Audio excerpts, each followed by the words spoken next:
Something has invaded the space close to the sun. They look like spaceships. What we're seeing here is 10 times bigger than the Earth. Imagine the resources needed to build a spaceship larger than a planet.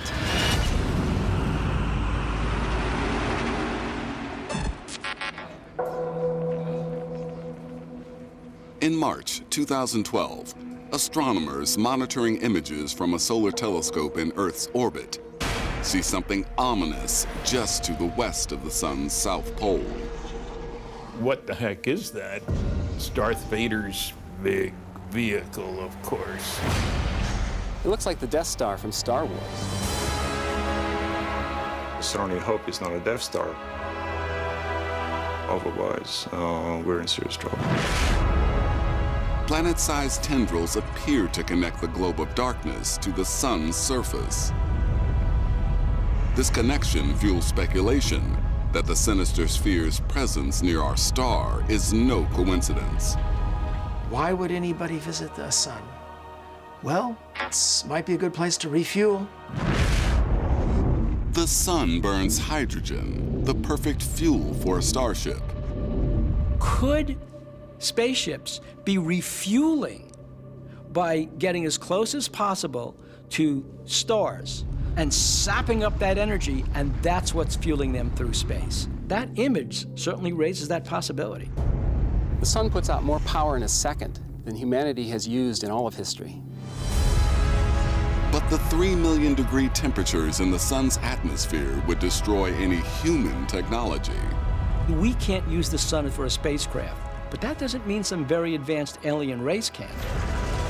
It would require some massive engineering advances. You don't want this spacecraft to vaporize. It's not insane to think there is an unobtainium that is what you need to be able to build a Death Star that can roll right into a star to refuel. All it is a matter of being able to handle the heat. Once the Death Star's fuel tank is filled, the colossal nozzle detaches and the craft zooms off to wreak mayhem elsewhere in the galaxy. It's an incredible idea, too incredible for NASA, who come up with their own explanation for the black orb, involving equally astonishing non-alien phenomena. We're looking at a prominence in a magnetic bubble. It's the magnetic bubble that looks like a big Death Star.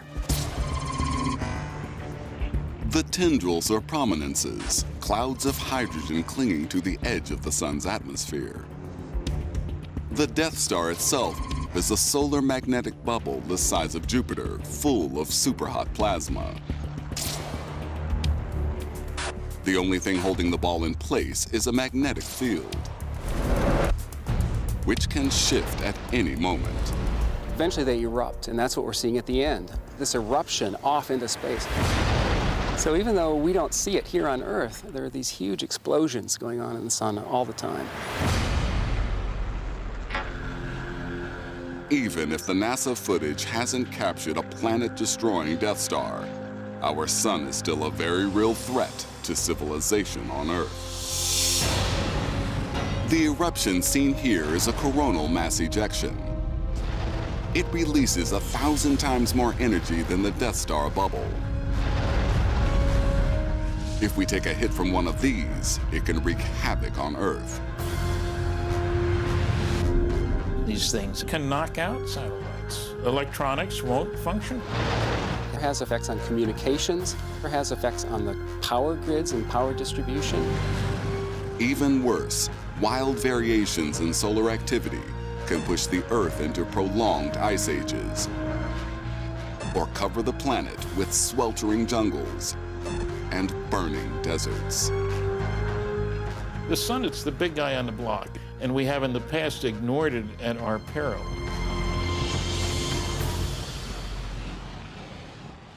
Up next, telepathy in space. He sees whether he can send telepathic messages back to friends on Earth. And a visitor from another world. They find this potato-shaped rock, and it was green. Astronauts often see things their instruments don't pick up. Suddenly, there seems to be like an explosion in my right eye. Then they look like a streak. The phenomenon prompts a series of secret experiments. Could the explanation be out of this world? They're communicating telepathically with the astronauts. Stroke. In 1969, the first men on the moon returned to a hero's welcome. During the debrief, Buzz Aldrin risks being grounded when he talks about flashes of light inside the spacecraft's cabin. 4 months later, during the Apollo 12 mission, Alan Bean experiences a different, strange encounter. The first time I saw them, I was on the backside of the moon, and I was looking down at a crater, and I saw a flash. And I thought, did I really see a flash? There's nothing going on down there. Strange lights become a regular feature of the Apollo mission logs. Bizarrely, they appear more often on the way to the moon than on the way back. It's like 4th of July, they streak. They're fireworks. Something is happening to NASA's astronauts.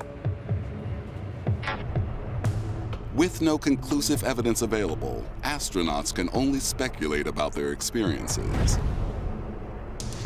Lunar Module pilot Ed Mitchell believes that outer space may be the perfect medium for telepathy.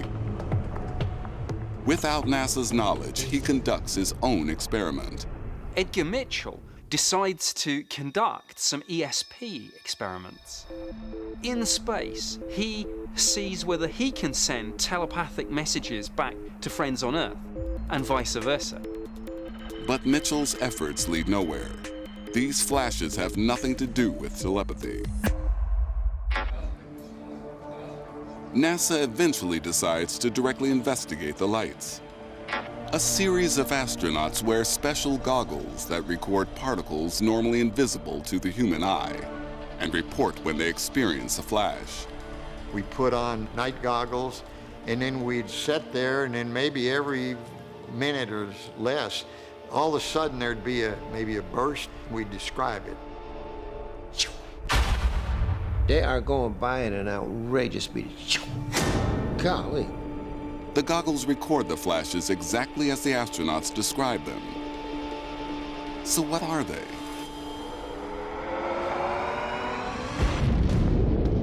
NASA's official explanation is that the lights are cosmic rays, high-energy particles ripping through space near the speed of light, bombarding the astronauts and their craft. But questions remain. Even now, no one can explain why astronauts see more strange lights while moving away from Earth. For now, it remains a cosmic mystery. With millions of galaxies and billions of stars, somewhere out there, alien life must exist. But what if extraterrestrials are already here? Martian hordes invade the Earth, bringing death and destruction. War of the Worlds made us rethink our place in the universe. It had a huge impact on people because they started to think, we might not be alone. We have long been fascinated with the possibility of life on the red planet. Once we start discovering life in places like Mars, that means that inhospitable planets can actually host life, and that really opens up the universe to us. Invaders from Mars. Does NASA have evidence that invaders from Mars have already landed on planet Earth? Gee whiz.